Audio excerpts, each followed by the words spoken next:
araw, ako si Lucrecia Casilag mula sa opisyal na publikasyong online ng Regional Schools Press Conference.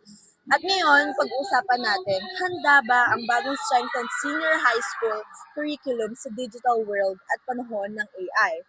Sa panahon na mabilis na teknolohiya at artificial intelligence, hindi sapat na ang curriculum ay simpleng listahan ng subjects.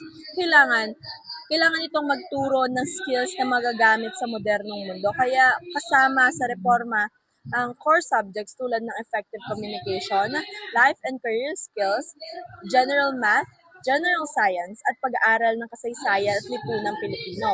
May electives din na nakabase sa interes ng estudyante para mas matuklasan nila ang kanilang talento at passion. Ayon kay Sir Ryan De Guzman, EPS ng Division ng Gapan City, mas maganda ang curriculum ngayon dahil may gabay ang gobyerno sa bawat bata. Malinaw na may direksyon ang programa, pero kung titignan natin, may kuwang pa rin sa transparency. Wala pang malinaw na datos kung gaano kahanda ang kabataan pagdating sa AI at digital skills.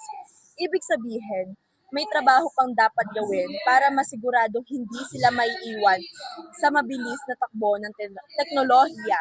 Sa kabila nito, malinaw ang benepisyo ng bagong curriculum. Mas nakatuon ang estudyante sa core at electives. Mas malaya silang pumili ng direksyon at mas handa sila sa kolehiyo o trabaho.